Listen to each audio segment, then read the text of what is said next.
ओडिशा के सीएम मोहन मांझी सह पर्यवेक्षक नियुक्त किए गए हैं, तो वहीं दोनों नेता पश्चिम बंगाल के बीजेपी विधायकों का मन टटोलेंगे।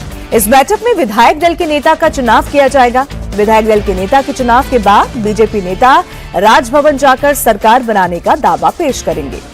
कल यानी 9 मई को शपथ ग्रहण समारोह होगा। बीजेपी ने शपथ ग्रहण को भव्य बनाने की तैयारी कर ली है।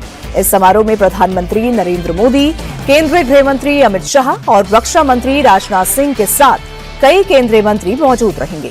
20 राज्यों के सीएम भी शपथ ग्रहण समारोह में शामिल होने वाले हैं।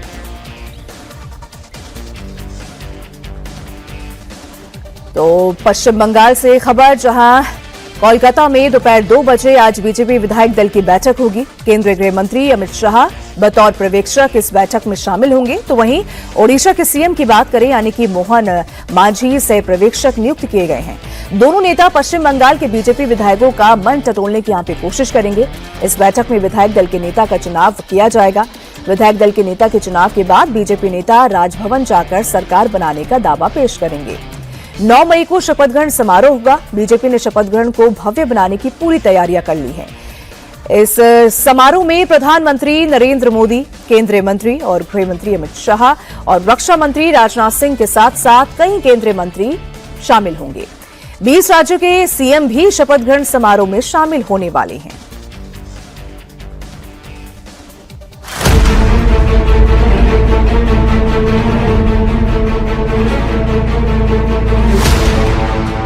बंगाल में विधानसभा भंग, ममता राज खत्म।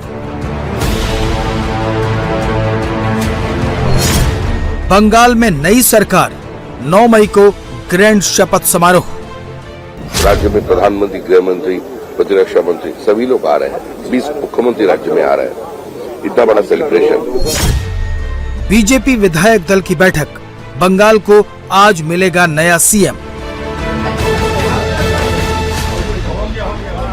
पूरे देश की निगाहें आज कोलकाता पर हैं। आज कोलकाता में बीजेपी विधायक दल की बैठक होनी है। इससे पहले पश्चिम बंगाल के राज्यपाल RN रवि ने संविधान के तहत मिली शक्तियों का इस्तेमाल करके पश्चिम बंगाल विधानसभा को भंग कर दिया है। इसके साथ ही पश्चिम बंगाल में 18वीं विधानसभा के गठन का रास्ता साफ हो गया है। इस बार बंगाल ने मूड बदला है। 15 साल के शासन के बाद ममता बनर्जी की सरकार को उखाड़ फेंका है और बीजेपी का बम्पर स्वागत किया है। अब आज से नई सरकार के गठन की औपचारिक प्रक्रिया शुरू होने जा रही है। बीजेपी ने सभी विधायकों को कोलकाता पहुंचने के निर्देश दिए हैं। आज दोपहर 2 बजे कोलकाता में बीजेपी विधायक दल की बैठक होगी। केंद्रीय गृह मंत्री अमित शाह बतौर पर्यवेक्षक विधायक दल की बैठक में मौजूद रहेंगे। ओडिशा के सीएम मोहन चरण मांझी को सह पर्यवेक्षक नियुक्त किया गया है। बैठक में विधायक दल के नेता का चुनाव किया जाएगा। विधायक दल के नेता के चुनाव के बाद बीजेपी नेता राजभवन जाकर सरकार बनाने का दावा पेश करेंगे। यानी आज पश्चिम बंगाल को नया सीएम मिल जाएगा और इसके बाद होगा ग्रैंड शपथ का कार्यक्रम, जिसके लिए बड़े पैमाने पर तैयारी की जा रही है।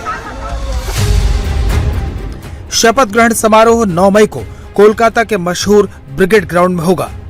बीजेपी की पहली सरकार के शपथ ग्रहण समारोह को मेगा रूप देने की तैयारी चल रही है। शपथ ग्रहण समारोह में प्रधानमंत्री नरेंद्र मोदी, गृह मंत्री अमित शाह, रक्षा मंत्री राजनाथ सिंह, पार्टी अध्यक्ष नितिन नवीन समेत कई केंद्रीय मंत्री पहुंचेंगे। इसके अलावा 20 राज्यों के मुख्यमंत्री भी शपथ ग्रहण समारोह का हिस्सा बनेंगे। राज्य में प्रधानमंत्री, गृह मंत्री, प्रतिरक्षा मंत्री सभी लोग आ रहे हैं। 20 मुख्यमंत्री राज्य में आ रहे हैं। इतना बड़ा सेलिब्रेशन। बीजेपी इस शपथ ग्रहण समारोह को यादगार बनाने में कोई कसर छोड़ने वाली नहीं है, लेकिन बेहद चौकन्नी भी है, क्योंकि नतीजे आने के बाद जिस तरह से पश्चिम बंगाल में हिंसा हुई है, वो नई सरकार के लिए सबसे बड़ा चैलेंज साबित होने वाली है। खासतौर पर शुभेंदु अधिकारी के PS चंद्रनाथ रथ की गोली मारकर की गई हत्या ने पूरे सूबे को हिला दिया है। इसलिए जब शपथ ग्रहण में इतनी बड़ी हस्तियां आ रही हैं, तो ये हिंसा बड़ी चिंता पैदा कर रही है। राज्य में प्रधानमंत्री, गृह मंत्री, प्रतिरक्षा मंत्री सभी लोग आ रहे हैं। 20 मुख्यमंत्री राज्य में आ रहे हैं।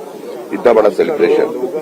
तो उसी का पहले ये घटना कोई पॉलिटिकल मैसेज देना चाहते हैं या बीजेपी का सीने पर गोली ठोकना चाहते हैं या प्रधानमंत्री का पास कोई वार्ता देना चाहते हैं ये पश्चिम बंगाल की जो पॉलिटिकली जागरूक जनता है वो समझ जाएंगे। पश्चिम बंगाल में शुभेंदु अधिकारी सीएम की रेस में आगे चल रहे हैं, लेकिन विधायक दल की बैठक से पहले उनके पीए की हत्या करके उनके लिए एजेंडा तय कर दिया गया है। कौन मर्डर किया, कैसे हुआ, ये तो जांच एजेंसी बताएगा, लेकिन मैं इसको खुलासा करना चाहता हूं। चंद्रकांत राउत को मर्डर करने के लिए एक ही वजह है, वो बीजेपी का शुभेंदु अधिकारी का एग्जीक्यूटिव असिस्टेंट है, और शुभेंदु ने हाल ही जो चुनाव हुआ नतीजा आया भवानीपुर में ममता बनर्जी को हराया, यही कारण हो सकता है।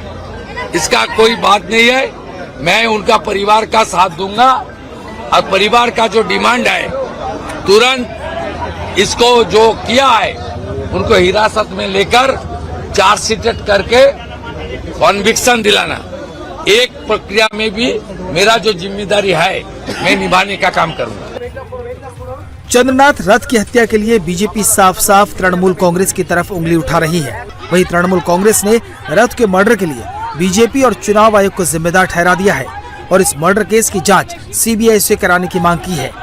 टीएमसी की इसी मांग का समर्थन कोलकाता पहुंचे अखिलेश यादव ने भी किया।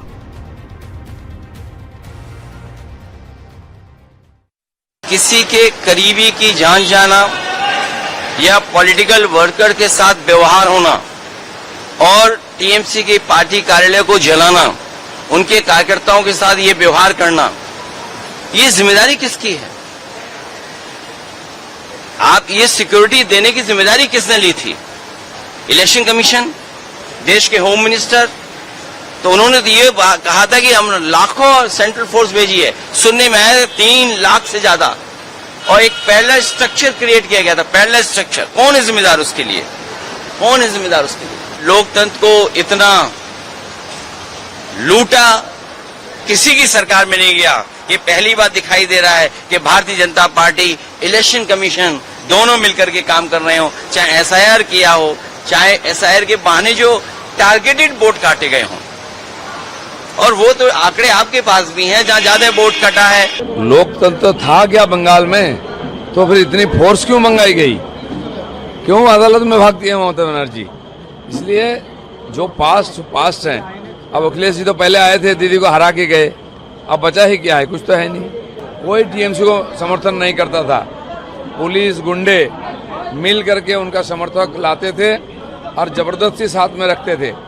आज जो पार्टी ऑफिस तोड़ा जा रहा है, बोल रहे हैं ना, टीएमसी के एक गुट दूसरे का तोड़ रहा है, क्योंकि आपस में गुटबाजी था, जबरदस्ती था। अब वो अपना भड़ास निकाल रहे हैं।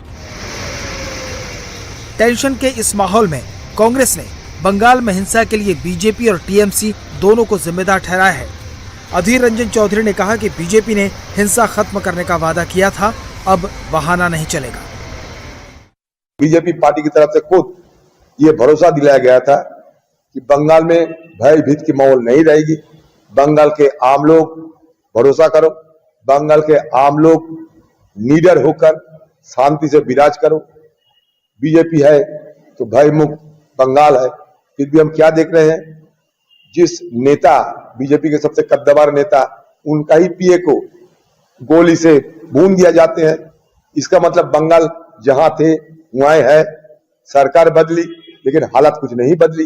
पल्ला झाड़ने की कोशिश ना करें तो बेहतर होगी।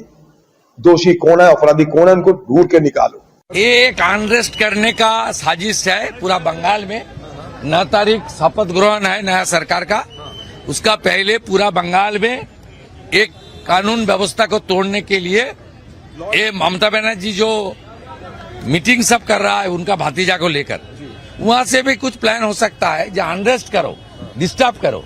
लेकिन मेरा पूरा उम्मीद है जनता जनार्दन आने वाले सरकार का साथ रहेगा और 9 तारीख का बाद धीरे धीरे गुंडा और बलात्कारी को सीधा करने का करेगा। जैसे यूपी में 2017 का बाद हालत बदल हो गया है, जैसे बिहार में 20 साल अच्छा हालत बन गया है, 20 साल पहले बहुत खराब हालत था। यहाँ भी हमारे यशस्वी प्रधानमंत्री ने बताया, वहां जंगल राज, तब महाजंगल राज खत्म करने के लिए बीजेपी का सरकार ओथ टेकिंग तक टाइम दे देना चाहिए, उसका बाद जो होगा अच्छा ही होगा। इसी माहौल के बीच 9 मई को शपथ ग्रहण होना है। बीजेपी ने ऐतिहासिक जीत तो दर्ज कर ली है, अब उसके लिए सबसे बड़ी चुनौती बंगाल का लॉ एंड ऑर्डर है। हालांकि बीजेपी इससे निपटने में माहिर है।